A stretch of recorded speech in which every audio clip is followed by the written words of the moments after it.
Hello hi అందరికీ నమస్కారం. ఆంధ్రప్రభ టీవీకి స్వాగతం. గ్లోబల్ స్టార్ రామ్ చరణ్ గారు తను సినిమాల్లోనే కాదు బయట నిజ జీవితంలో కూడా నిజమైన హీరోగా ప్రూవ్ చేసుకున్నారు. ఏడాదిన్నర తర్వాత ఒక విషయం బయటకు వచ్చింది. ఆ విషయం ఏంటి, దాని గురించి మాట్లాడడానికి మనతో పాటు ఇవాళ ఉన్నారు సీనియర్ జర్నలిస్ట్ కిరణ్ గారు ఉన్నారు. Hi sir. కిరణ్ గారు సార్, ఏంటి సార్ గ్లోబల్ స్టార్ అంత గొప్ప పని ఏం చేశారు సార్? అది కూడా ఏడాదిన్నర తర్వాత బయటకు వచ్చింది అంటున్నారు. ఏంటి సార్ ఆ గొప్ప పని? అంటే పులి కడుపున పులే పుడుతుంది అంటారు. Okay sir. పులి కడుపున పులే పుడుతుంది అంటారు.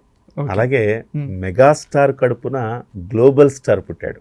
ఓకే, ఇది ఒక వండరే. ఎందుకంటే ఇవాళ రోజుల్లో మెగాస్టార్ తనయుడు మెగాస్టార్ అవ్వాలని ఏం లేదు. అమితాబ్ కొడుకు అమితాబ్ కాగలిగాడా? అవును, కాలేకపోయారు కదా. సో అలా మనం ఉదాహరణలు తీసుకుంటే కోకొల్లని చెప్పాలి. ఓకే, కానీ ఆ లెజెండరీని నిలబెట్టడం అనేది ఒక సవాలు. బట్ రామ్ చరణ్ గారు అంతకు మించి అన్నట్టుగా ఆ లెజెండరీని నిలబెట్టాడు. మెగాస్టార్ అంతకు మించి గ్లోబల్ స్టార్ అయ్యాడు. ఓకే, అక్కడి వరకు మెగా అభిమానులు ఫుల్ ఖుషి. Okay sir. అదొక్కటే కాదు, తండ్రికి తగ్గ తనయుడిగా తండ్రి వారసత్వాన్ని ఆయన వ్యక్తిత్వంలో కూడా కొనసాగిస్తున్నాడు. ఓకే, మెగాస్టార్కున్న వ్యక్తిత్వం, హుందాతనం, సేవా తత్పరత, ఆపదలో ఆదుకోవటం, హ్యుమానిటీతో స్పందించటం, అన్ని వెరసి అందరివాడిగా ఉండటం, పెద్దన్న పాత్ర పోషించటం, ఎవరికున్నా నేనున్నా అంటూ ముందుకు రావడం, ఇలాంటి చిరంజీవి గారికి ఉన్న వ్యక్తిత్వం ఏదైతే ఉందో దానికి కూడా తాను వారసుడిగా నిలబడ్డాడు. ఇది గొప్ప విషయం. చిరంజీవి గారు మనందరికి తెలిసిందే. ఐ బ్యాంక్ పెట్టారు, బ్లడ్ బ్యాంక్ పెట్టారు, అనేక సేవా కార్యక్రమాలు చేస్తున్నారు. మొన్న సిసిసి పెట్టారు, చారిటీ ట్రస్ట్ పెట్టారు. పెట్టి కరోనా సమయంలో 5,000 సినీ కార్మికుల 5,000 నోట్లోకి వెళ్ళాయంటే కారణం చిరంజీవి గారు. ఓకే, ఆక్సిజన్ 40 ఆక్సిజన్ బ్యాంకులు పెట్టి అనేక మందికి ప్రాణదానం చేశారు, ఊపిరి పోశారు చిరంజీవి గారు. ప్రభుత్వాలే ఆ రోజు చేష్టలుడికి కూర్చున్న సమయంలో రాజకీయ పార్టీలు 3 చోట్ల 4 చోట్ల పెట్టామని చెప్పుకునే రోజుల్లో చిరంజీవి గారు 40 చోట్ల ఉభయ రాష్ట్రాల్లో ఆక్సిజన్ బ్యాంకులు పెట్టారు. అలాగే అనేక కార్యక్రమాలు ఆయన నుంచి వస్తూనే ఉంటాయి. ఎప్పుడు ఏ ప్రకృతి విపత్తు సంభవించినా మొట్టమొదటి విరాళం వెళ్ళేది మెగా ఫ్యామిలీ నుంచే. ఓకే, ఆ రకమైన తత్వం, ఆ రకమైన సేవా తత్పరత కలిగి ఉన్న ఒక వ్యక్తి, సమున్నతమైన వ్యక్తి యొక్క తనయుడు రామ్ చరణ్ గారికి అంతకు మించి ఈ సేవ గుణం వచ్చిందని చెప్పాలి. మెగాస్టార్కి మించి గ్లోబల్ స్టార్ ఎలా అయ్యారో వాళ్ళ నాన్నగారికి ఉన్న సేవా తత్పరత, ఆ వ్యక్తిత్వం, హుందాతనం అంతకు మించి ఆయనకు వచ్చాయని చెప్పాలి. ఓకే, ఇవాళ సినిమా ఇండస్ట్రీలో రామ్ చరణ్ గారి గురించి ఎంత చక్కగా ఉంటాడయ్యా, ఎంత ఒద్దిగ్గా ఉంటాడు. ఒక్క మాట పొదుపుగా మాట్లాడతారు, ఒక్క మాట ఎక్కువ మాట్లాడు, ఎంతో తక్కువగా తనను తాను తగ్గించుకుని తక్కువగా మాట్లాడతాడు. ఎంత వ్యక్తిత్వం, ఎంత హుందాతనం ఉంటాడు అని ఇలా ప్రశంసలు వస్తూ ఉంటాయి. అవే కాదు, నిజంగా ఆయన అనేక సేవా కార్యక్రమాలు చేస్తారన్న విషయం ఒక్కొక్కటిగా ఇవాళ బయటకు వస్తూ ఉంది రామ్ చరణ్. సార్ అదే సార్, ఏడాదిన్నర తర్వాత వచ్చిన విషయం ఏంటి సార్? అదే చెప్తున్నా. మొన్న ఆహా షోలో శర్వానంద్ ఒక మాట అన్నారు. ఆ మాట ఏంటంటే, ఆయన చేసిన సహాయం పొందిన వ్యక్తికి కూడా తెలియదు. అలా ఉంటుంది ఆయన చేసే సహాయం, ఇమ్మీడియట్గా రెస్పాండ్ అవుతాడు అని. సో అదొకటి. అలా అన్నప్పుడల్లా ఆయన అలా అన్నప్పుడు చాలామంది కోరిలేట్ చేసుకున్నారు. జానీ మాస్టర్ వైఫ్ ప్రెగ్నెంట్గా ఉన్నప్పుడు, బాబు ఆ డెలివరీ కాంప్లికేట్ అయిపోయినప్పుడు, సో అపోలో హాస్పిటల్కి వెళ్ళారు. ఆయన అపోలో హాస్పిటల్కి వెళ్ళినప్పుడు అంతా చరణ్ గారు దగ్గర వాళ్ళకి ఇన్స్ట్రక్షన్స్ ఇచ్చి మొత్తం అయిపోయిన తర్వాత ₹1 బిల్లు కట్టకుండా బయటికి వచ్చాడు. ఆయన ఆశ్చర్యపోయాడు. మొత్తం అయిన తర్వాత ఆయన ఏమనుకుంటారు, సహజంగా మనకు తెలిసిన వాళ్ళు, సార్ కొంచెం చెప్పండి హాస్పిటల్ అంటే ఏమనుకుంటారు, కొంచెం జాగ్రత్తగా వైద్యం జెన్యూన్గా చేయండి, చేస్తారు, వాళ్ళని ఇబ్బంది పెట్టకుండా కేర్ తీసుకోండి అని చెప్తారనుకొని చెప్తారు. అక్కడికి వెళ్ళిన తర్వాత మొత్తం అంతా అయిపోయిన తర్వాత బిల్లింగ్ సెక్షన్కి వెళ్తే ₹1 కట్టక్కర్లేదు, మొత్తం చరణ్ బాబు కట్టేశారని చెప్పారట. ఆశ్చర్యపోవడం ఎనవంతైంది. చరణ్ అన్న మనసు అదేం చెప్తారు. ఇంతకుముందు ఒక అంశం మనం గుర్తు చేసుకోవాలి. మోహన్ బాబు తనయుడు రెండో అబ్బాయి మంచు మనోజ్ ఒక సందర్భంలో ఇలాగ పలానా చోట సహాయం కావాల్సి వచ్చింది, ఎవరిని అడగాలని టక్మని చరణ్కి చేస్తే వెంటనే చరణ్ బాబు రెస్పాండ్ అయిపోయి వాళ్ళకి సహాయం చేశాడని చెప్పాడు ఓ సందర్భంలో. ఇలాగ కొన్ని సహాయాలు బయటకు వస్తున్నాయి. కానీ ఏనాడు రామ్ చరణ్ నేను ఇది చేశానని చెప్పుకోడు.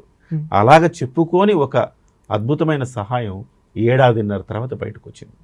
అదేంటంటే శంకర్ మహంతి అనే ఒక వ్యక్తి రెగ్యులర్గా రక్తదానం చేస్తుంటారు, 20 సార్లు పైగా చేశారు. ఆయన సినిమా ఇండస్ట్రీలో చిన్న వేషాలు వేస్తూ ఉంటారు. సో ఆయన అనుకోకుండా ఆయన వైఫ్ వాళ్ళ ఊరు నుంచి ఆయన దగ్గరికి ఇక్కడికి రావటం, ఒక 2 రోజులు ఆయన దగ్గర ఉన్నప్పుడు 2వ రోజు 3వ రోజు స్పృహ తప్పి పడిపోయి స్మృతి కోల్పోయి అసలు ఆమె మైండ్ బ్లాంక్ అయిపోయి ఆమె ఏం చేస్తుందో ఆమెకి తెలియని పరిస్థితి ఏర్పడింది. కంగారు పడ్డ ఆయన వెంటనే స్వామినాయుడు గారికి ఫోన్ చేయడం, స్వామినాయుడు గారు ఇమీడియట్గా అపోలోకి తీసుకెళ్ళండి అని చెప్పడం. అపోలోకి ఇమీడియట్గా తీసుకెళ్ళిన తర్వాత అక్కడ ఆమెకు ఒక విఐపి ట్రీట్మెంట్ జరిగింది. ఆమె వెళ్ళగానే వెంకటదుర్గ గారా మీరు అని అడిగారట. అదేంటి ఎలా తెలిసింది మీకు? అదే ఎలా తెలిసింది అంటే స్వామినాయుడు గారు ఒక మెసేజ్ పెట్టండి మీ మిస్సెస్ పేరు అంటే పేషెంట్ పేరు పెట్టండి అంటే వెంకటదుర్గ అని పెట్టాడు. ఆయన అక్కడికి వెళ్ళేటప్పటికే వాళ్ళు అక్కడ రిసీవ్ చేసుకుని వెంకటదుర్గ గారా ఎస్ రండి టక్క వెళ్తే 48 గంటలు గడిస్తే కానీ చెప్పలేమన్నారట డాక్టర్లు. 48 గంటలు గడిచిన తర్వాత సేఫే అని చెప్పారు. బిక్కుమంటున్నారు, హాస్పిటల్లో టెస్టులు చేస్తున్నారు, డాక్టర్లు వెళ్తున్నారు, ఏం అర్థం కావట్లేదు ఆయనకి. సో ఎంత ఖర్చు అయిద్దో టెన్షను, అసలు ఏమైద్దో టెన్షను. ఆ టెన్షన్లో ఉన్న ఆయనకు 48 గంటల పాటు ఒక ఉపశమనం ఏంటంటే ఓకే మీ వైఫ్ సేఫ్ అని. ఓకే వైఫ్ సేఫే బాగానే ఉంది. మరి ఎంత ఖర్చు అయిద్ది, ఎప్పుడు డిశ్చార్జ్ చేస్తారంటే 17 రోజుల పాటు ఐసీయూలో విఐపి ట్రీట్మెంట్ జరిగింది. సార్ అపోలోలో ట్రీట్మెంట్ అంటే కొంచెం మామూలు కాస్ట్ కాదు కదా. అపోలో అంటే కార్పొరేట్, ఎన్ని టెస్టులు చేయాల్సి వస్తుంది, దాదాపు 25-30 లక్షలు. ఐసీయూలోనే 17 రోజులు అంటే మామూలు లక్షల్లోనే ఉంటుంది. డెఫినెట్గా అలాంటిది ఆయన రోజులు అడుగుతున్నానంట, అమ్మ బిల్ ఎంత అయింది, పే చేయాలంట. నేను చెప్తామండి ఇప్పుడు ఏం అవసరం లేదండి, ఏం అవసరం లేదు. మళ్ళీ వస్తారు రోజులు అడుగుతున్నాడు, ఏం అవసరం లేదు అంటున్నారు. ఏంట్రా బాబు ఎంత వేస్తారా బిల్లు, చెమటలు పడుతున్నాయి. సో అంతా అయిపోయిన తర్వాత డిశ్చార్జ్ అమ్మ ఇప్పుడన్నా చెప్తారా, నేను అంత కట్టుకోలేనమ్మా, ఎంతంత అయిందో నాకు అర్థం కావట్లేదు, కంగారుగా ఉందంటే ఏమీ కట్టక్కర్లేదండి, అంతా చరణ్ బాబు గారు కట్టేశారని చెప్పారంట. ఆయన మైండ్ బ్లాంక్ అయిపోయింది. సో ఇంత సహాయం చేస్తారా అనేసి అంటే ఆయన చిరంజీవి గారి సేవా గుణం అంటే ఆ చిరంజీవి గారి సేవే మార్గం అన్న ఒక నానుడి, ఒక స్లోగన్ తీసుకుని చిరంజీవి గారు పనిచేస్తారు. ఆ సేవే మార్గంలో ఆ సేవ చేయడానికి బ్లడ్ బ్యాంక్, ఐ బ్యాంకులు పెడితే ఇలాంటి శంకర్ మహంతి లాంటి వాళ్ళు ఎంతో మంది అది కూడా ఆ సేవలో ఆ మార్గంలో వాళ్ళు కలిసి నడిస్తే ఆయన ఎంతో కొంత, ఆయన ఇచ్చింది ఇసుమంతా, ఆయన పొందింది కొండంతా. అవును సార్, లక్షలు అవుతాయి సార్ ఈజీగా, డెఫినెట్గా అవుతాయి కదా. సో ఆయన ఆ అంశాన్ని కూడా ఆయన చెప్పుకోలేదు. రామ్ చరణ్ గారు ఇంత సాయం చేసి ఎక్కడ చెప్పలేదు. ఆయన కృతజ్ఞత తెలియజేయడానికి ఆయన ఒక్కసారి వచ్చి మేము మా కుటుంబం మొత్తం మీకు రుణపడి ఉంటాము, ఒక్కసారి వచ్చి మేము థ్యాంక్స్ చెప్పుకుంటామంటే అయ్యో అవసరమే లేదు, థ్యాంక్స్ ఎందుకండి భలే వాళ్ళు అని చెప్పేసి ఆ థ్యాంక్స్ చెప్పించుకోవడానికి కూడా ఆయన ఇష్టపడలేదంట.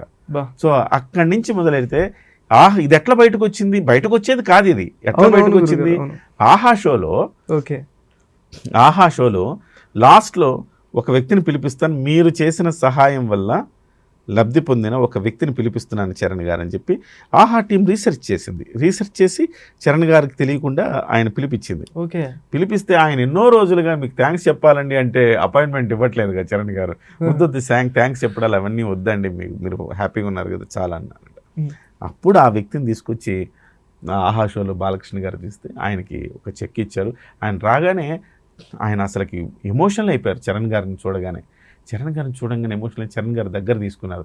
కుమిలి అంటే పొదిలి ఏడుస్తున్నారు అనమాట. అంటే ఆనంద బాష్పాలు అనొచ్చు వాటిని. అలా లోపల నుంచి అట్లా పొంగుకొచ్చేస్తుంది అనమాట. వస్తుంటే అట్లా హగ్ చేసుకుంటే చరణ్ గారికి అర్థమైపోతుంటే కన్సోల్ చేస్తూ ఉన్నారు, ఓదారుస్తున్నారు. 1 మినిట్ కంటిన్యూస్గా 1 మినిట్ ఇట్లా ఓదారుస్తూనే ఉన్నారు. ఆ సీను చాలా మందికి అసలుకి ఎమోషన్ కనిపిస్తుంది. అట్లా ఆ రోజు ఆయన ఇవాళ ఏమనుకుంటున్నానంటే నాకు జరిగింది ఈ మంచి సహాయం జరిగింది కదండి, నేను 2-3 చోట్లకి వెళ్ళి చెప్పాలనుకుంటున్నాను అంటే నేనే ఒక 2 ఛానళ్ళకు కూడా ఆయన సంతోషాన్ని వ్యక్తం చేయాలి అని ఆయన భావిస్తే నేను ఒక 2 ఛానళ్ళకి మధ్య పంపించాను. ఆహా షో తర్వాత నుంచి నేను ఆయన నంబర్ కోసం ట్రై చేస్తా ఉన్నాను. Okay sir. దొరకలేదు. తర్వాత లేటుగా దొరికింది. ఆయన ఊరు వెళ్ళిపోయారు. మళ్ళీ ఊరు నుంచి ఇప్పుడే వచ్చారు హైదరాబాద్కి. అందుకే నేను వీలైతే మీ ఛానల్లో కూడా ఆయన కూర్చోబెట్టండి. సో అంత గొప్ప అంటే మనస్తత్వం. సహాయం 10 రూపాయలు సహాయం చేసి 10,000 సార్లు చెప్పుకునే ఈ రోజుల్లో ఎంతో సహాయం చేసి, అంటే గుప్త దానాలు అంటారు కదా, కుడి చేతితో చేసిన సహాయం ఎడమ చేతికి తెలియదు అంటారు కదా, ఆ రకంగా చూడండి. చిరంజీవి గారు కూడా చేసిన సహాయం తర్వాత పొన్నాంబళం బయటకు చెప్పుకున్నాడు. పొన్నాంబళం ఎవరండి? తమిళియను. అవును. ఎక్కడో 1-2 సినిమాల్లో చిరంజీవి గారితో ఏదో సంథింగ్ 1-2 సినిమాల్లో చిరంజీవి గారితో కలిసి చేసిన వ్యక్తి. అవునవును. ఆయనకు ఆరోగ్యం బాగాలేదు, ఇబ్బందుల్లో ఉన్నాడంటే ఆర్థిక సాయం చేశారు చిరంజీవి గారు. సో ఆ విషయం ఆయన వచ్చి బయటకు చెప్తే తప్ప తెలియదు. అంటే ఈ సహాయాలు ఇవన్నీ కూడా హ్యూమానిటీ అండి. సమాజం మీకు ఇచ్చింది, చాలా ఇచ్చింది అనుకోండి, ఎంతో కొంత తిరిగి ఇవ్వాలి, లేకపోతే లావ్ అయిపోతాం ఒక డైలాగ్ ఉంది చూసాను. సో అలాంటి డైలాగు నిజ జీవితంలో చిరంజీవి గారికి సరిపోద్ది. ఎంతమంది ఇస్తారండి సమాజానికి తిరిగి ఇచ్చే వాళ్ళు ఎంతమంది అండి? చిరంజీవి గారి కష్టంతో ఎన్నో ఆటుపోట్లు ఎదుర్కొని, ఆయనకేమో ఏ విజయము ఏ సక్సెస్ ఆయనకి ఊరికే రాలేదు. ఎంతో తాపత్రయపు, ఎంతో కష్టపడి మెట్టు ఎక్కుతూ రాయి పేర్చుకుంటూ ఒక శిఖరం సమానుడయ్యాడు. ఒక శిఖరాన్ని ఏర్పాటు చేశాడు. ఒక మహా సామ్రాజ్యాన్ని సృష్టించాడు. ఆయన ఫ్యామిలీ నుంచి 8 మంది హీరోలు వచ్చారు. సో ఇంత ఆయన ప్రతిదీ ఆయన కష్టమే. బట్ సమాజంలో ఇంతమంది నన్ను ఇష్టపడ్డారు కదా, నాకోసం ఇంత చేసి సమాజానికి నేనేం చేయాలనుకున్నప్పుడు ఆయన మధ్యలో మొట్టమొదట వెలిగింది బ్లడ్ బ్యాంక్. ఆ రోజు నుంచి ఇవాల్టి 1996 ఐ థింక్, ఆ రోజు నుంచి ఇవాల్టి వరకు నిరంతరం ఆయన సేవా ప్రవాహం కొనసాగుతూనే ఉంది. అది నెక్స్ట్ తరంలో కూడా ఇవాళ ఎంటర్ అయిందని చెప్పాలి. అది కూడా రామ్ చరణ్ నెక్స్ట్ తరంలో కూడా రామ్ చరణ్ గారు కొనసాగిస్తున్నారని చెప్పి. సార్ నిజంగా గ్రేట్ సార్. ఒక ఆపదలో ఉన్న మనిషిని ఆదుకోవడం అనేది, అది కూడా చెప్పుకోవట్లేదు. మేము అలా చేసామని బయట చెప్పుకునే వాళ్ళు ఉన్నారు. కొంత డబ్బులు ఇచ్చి మేము సహాయం చేసామని వీడియోలు బయట పెట్టడం ఇలాంటివి జరుగుతూ ఉంటాయి. కానీ వాళ్ళే బయటకు వచ్చి జరిగిపోయి సంవత్సరంన్నర అయింది. సో అప్పుడు బయటకు వచ్చి చెప్పడం అనేది అది చాలా కొంచెం మనసుకి చాలా మంచిది అనిపిస్తుంది సార్ అందరికీ. కానీ రామ్ చరణ్ మనం ఎన్నో వివాదాలు అన్ని మనం మాట్లాడుకుంటూ ఉంటాం కదా, రామ్ చరణ్ ఎంతో నాస్టీ థింగ్స్ మాట్లాడుకుంటుంటాం. సో అది అక్కడ అట్లయింది ఇట్లయింది. సమాజంలో ఎన్నో రుగ్మతులు ఉన్నాయి. ఆ రుగ్మతుల గురించి కూడా మనం మాట్లాడుకుంటాం. కొన్ని మాట్లాడుకోకూడని విషయాలు కూడా మాట్లాడుకుంటాం మీడియాలో, తప్పదు కాబట్టి. ఎన్నో వివాదాలు ప్రజలు ఆసక్తిగా చూస్తుంటారు. కానీ ఒక మంచిగా మనం చెప్పకపోతే మన ధర్మం, అది చెప్పాల్సిన ధర్మం మనది. మంచిని మైకులో చెప్పండి, చెడుని చెవిలో చెప్పండి అన్నారు చిరంజీవి గారు. అట్లా నిజంగా ఈ మంచిని వాళ్ళు చెప్పుకోకపోవచ్చు కానీ మనం మైకులో చెప్పాలి కదా, చెప్పాలి. సో మీలాంటి వాళ్ళు ముందుకొచ్చి ఇలాగా చేసే మంచితనం గురించి బయట చెప్తే ఇంకో నలుగురికి సహాయపడుతుందని అనుకోవచ్చు సార్. సో ఇలాంటి మంచి విషయాలు మాతో పంచుకున్నందుకు డెఫినెట్లీ నిజంగా కృతజ్ఞతలు కిరణ్ గారు. Thank you.